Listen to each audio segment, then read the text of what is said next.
The Navy allocated almost 3 million rays to renovate the naval base where Lula and his wife, Mrs. Janja da Silva, will spend the New Year's holiday.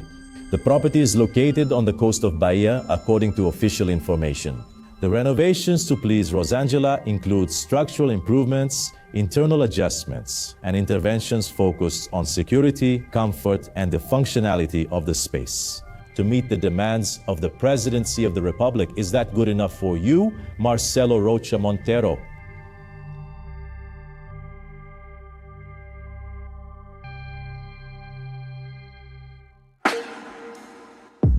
$3 million reais were taken from public funds to renovate a naval base on the coast of Bahia, just to host the Brazilian president and the First Lady during the year-end festivities. In a country where soldiers complain about the lack of fuel, electricity, and even basic food, this $1 million expense sounds like an insult to the troops and to the population that supports the state with hard work and increasingly heavy taxes. The information, confirmed by official data and published by several outlets, was checked and released by Sociedade Militar magazine, and quickly became the target of criticism. The gap between the armed forces' needs and the executive's luxury highlights an uncomfortable truth. While the population faces shortages in public services and enlisted personnel deal with outdated salaries and arbitrary orders, the current president of Brazil enjoys privileges paid for by the Brazilian people. In this video, we'll examine the 3 million reais spent by the Brazilian Navy and discuss the current state of the Brazilian armed forces. Welcome to life in the barracks. The multi-million-dollar renovations at a Navy military base have reignited intense criticism of the Brazilian government, since the expenditure of 3 million reais was allocated to prepare the place to host the President and the First Lady during the year-end holidays.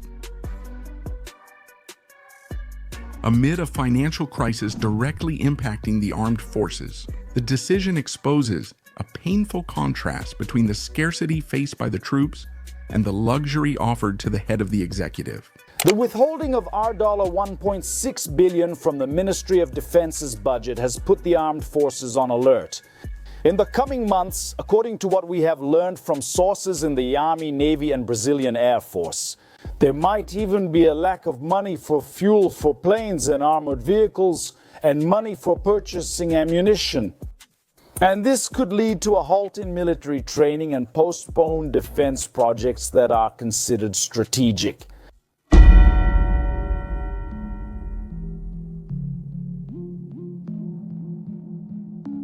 Society's trust in the armed forces depends on the clarity of their institutional role. When the barracks are used as political instruments, the credibility of the institutions is called into question. The Army, Navy, and Air Force must reaffirm their national defense mission, avoiding confusion with partisan interests.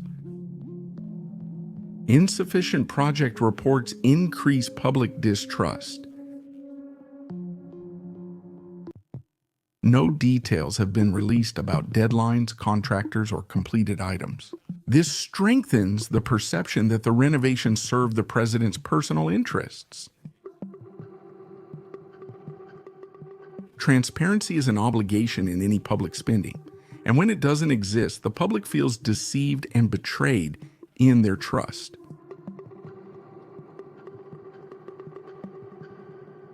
Brazil's fiscal situation makes the episode even more serious. The country faces constant difficulties in balancing its accounts, and any $1 million spending sparks public outrage.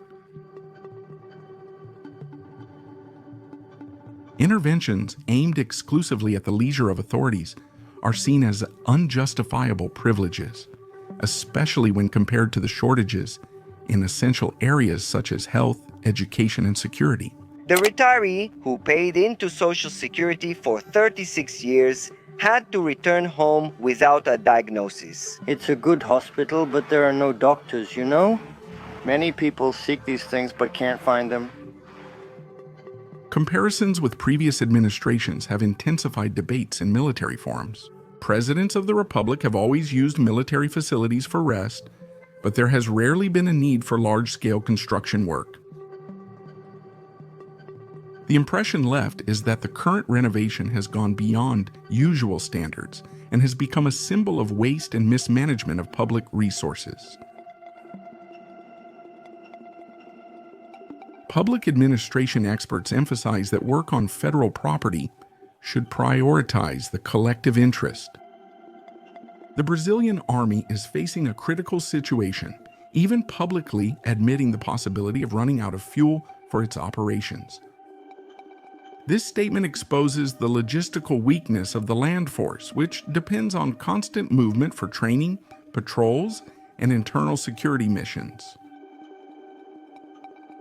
Without fuel, the ability to respond quickly is compromised, putting at risk the readiness of the troops and the very credibility of the institution in the eyes of society. Life in the barracks. The Navy faces strict limitations, including electricity rationing at the Naval War College in Rio de Janeiro. The shortage of resources forced the naval force to limit the use of elevators and air conditioning systems, revealing the precariousness of resources even in educational and officer training units. This situation shows how the shortage affects not only operational capability, but also the daily lives of military personnel in academic environments where adequate infrastructure is expected to prepare future naval leaders.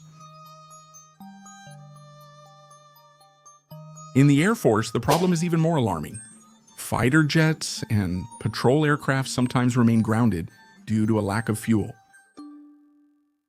The interruption of air missions directly compromises the defense of national airspace and border surveillance, which are strategic functions for the country's sovereignty.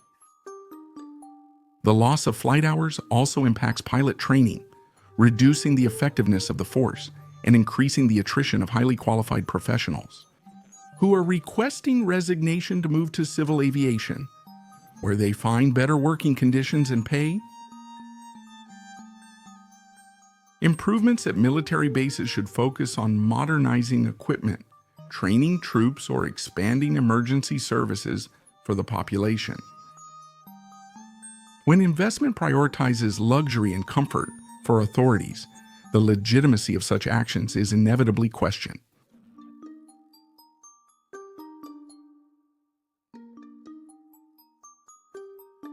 The president already has an unlimited corporate card and receives a salary at the constitutional ceiling. He has an exclusive security apparatus, a presidential plane, and several other privileges that guarantee comfort and mobility in any situation. With all these resources available, there is no plausible justification for a 3 million real project to be carried out just to cover a few days of leisure at a naval base, when such expenses could and should be covered personally without putting an additional burden on public funds.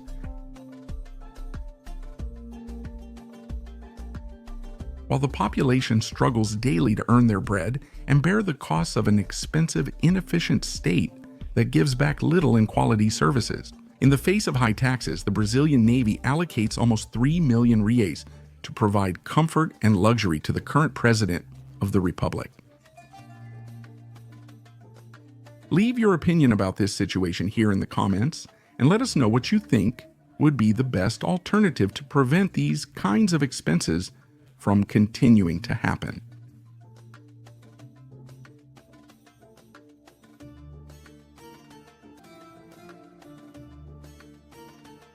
Here at Life in the Barracks, you stay up to date with everything happening in the military world. Leave your like, subscribe, and watch one of the videos that's appearing on your screen. Forward combatants, until next time,